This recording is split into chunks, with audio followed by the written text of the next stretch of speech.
Okay, that's what I'm saying. After you said that man, but that's Pacquiao back is off to the left. Now it's starting to get more accurate. Both the jab and the left hand. Pacquiao is known to be a crap. Everybody wrote straight Pacquiao and watch him. Manny Pacquiao is it could be a big factor late in the fight. Perfect right hand by Pacquiao. Right hook. Pacquiao trying to finish it. He's to get it done. One of the most vicious finishers of the sport. Velasquez in big trouble now. Increasing accuracy. Making a difference to Velasquez. And now Pacquiao crowd. Good right hand to Pacquiao.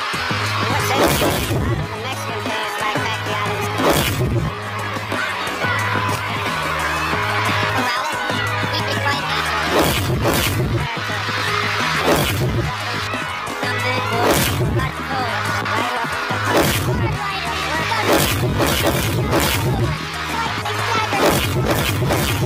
And down he goes. Another.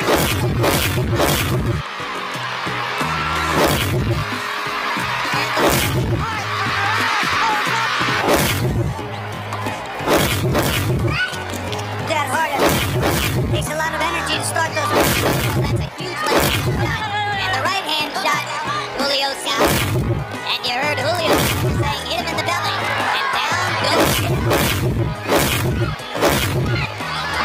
This is some swing away again. And Bill Clinton.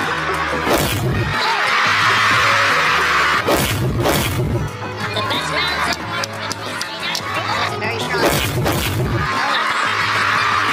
This is out and that's it.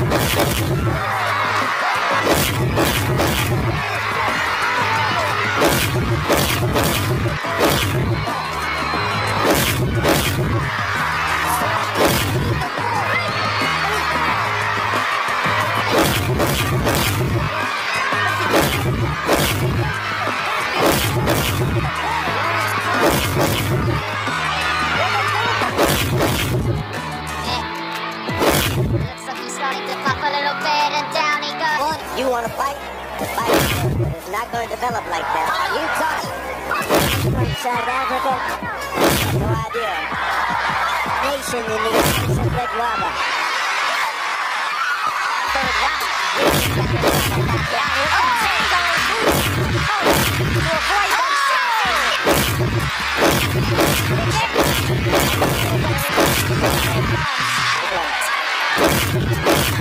Staying combination. Back there. But he seems to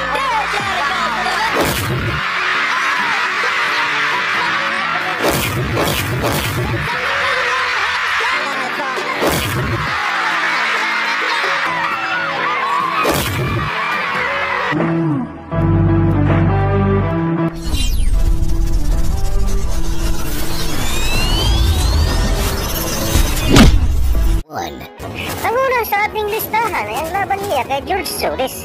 Ating panurin kung paano bugbugin ni Manny Pacquiao si Solis. They can both the family. He's in trouble and down goes Solis.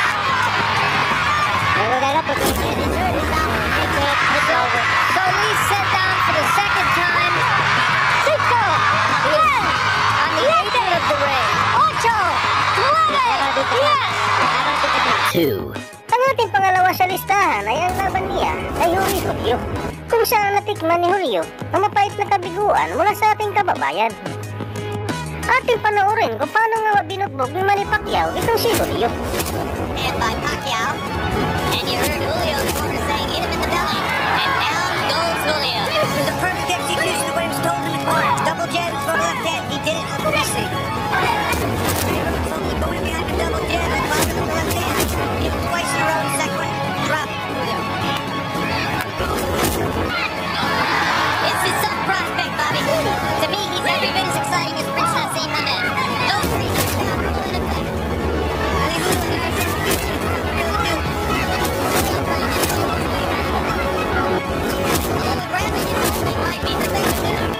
Pacquiao 3. Ang ating sa listahan ay ang laban niya kay Hector Velasquez, kung saan nawala ang yabang nito sa ibabaw ng ring na matikman niya ang mga solidong suntok ng ating pambato sa kanyang pagmumukha. Ating panoorin paano tinuruan ng leksyon ang hambog na boksingerong ito.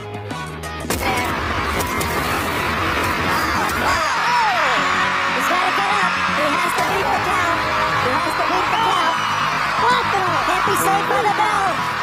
Does he want to get on it?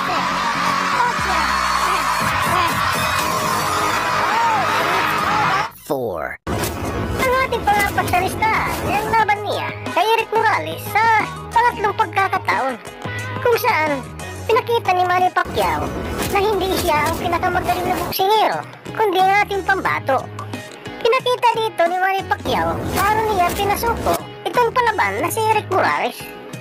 At itong hayag kung paano pinatao ni Manny Pacquiao itong si Morales. Nice counter by Erik Morales. Oh, that is a knockdown by Manny Pacquiao. Oh, and another beautiful right hook. He's trying to finish. Several shots to head. Morales is done. They're trying to shake it off. He's been hurt. That's the fight. That's it. That should be it. Unbelievable. Morales is a true gladiator.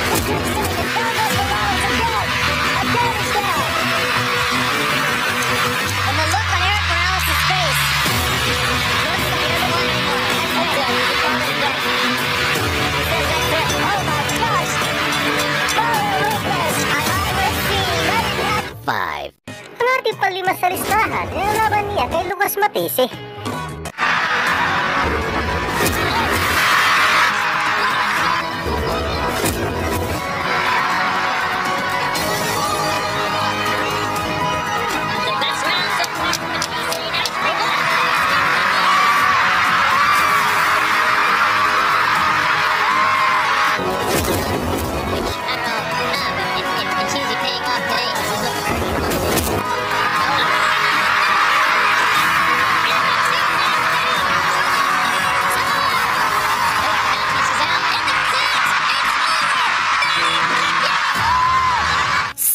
Ang ating pangalan sa listahan ay walang iba kundi ang kanyang nakalaban dito na si Marco Antonio Barrera, kung saan minaliit ang kakayahan ng ating pambato. Ating tunghayan panoorin kung paano nga ba nilamutak ang pagmumukha ng ating pambato itong si Marco Antonio Barrera.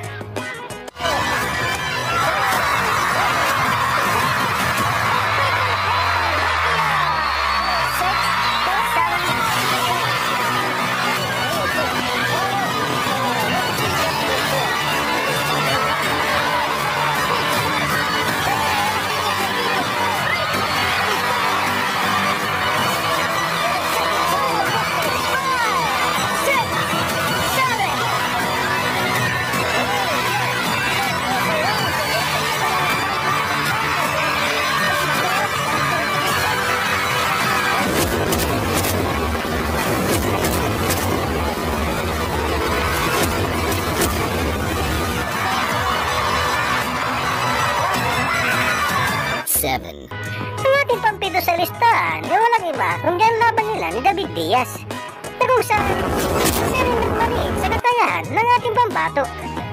Ating tunghayan at panoorin kung paano nga ba pinhalik ng ating pambato sa luna itong si David Diaz.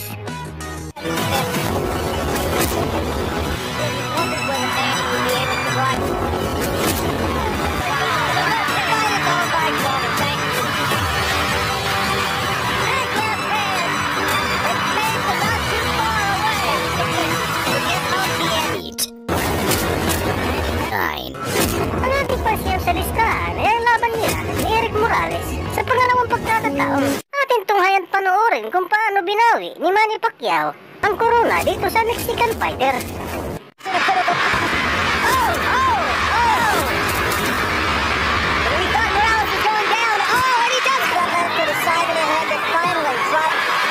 Just over a half minute to go. Plenty of time for Pacquiao to find the right. Oh, and a beautiful combination. Now goes Morales made more than just a powerful fighter. 10. Ang ating pang-sampu sa listahan ay walang iba kundi ang nakalaban niya dito, ang higanting si Miguel Cotto. Ating tunghayan panoorin kung ilang beses pinaluhod tuhod ni Manny Pacquiao, itong higanting boksingero.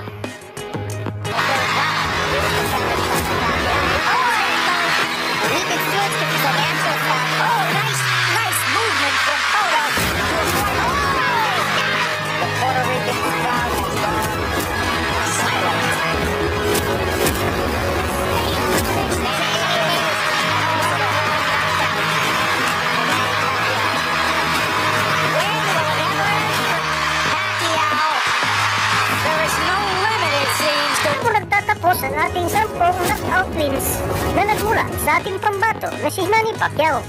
Ikaw, idol, ano masasabi mo sa performance pinakita dito sa video ito? Para sa inyong opinion, i-comment mo yan sa ating comment section sa ibaba.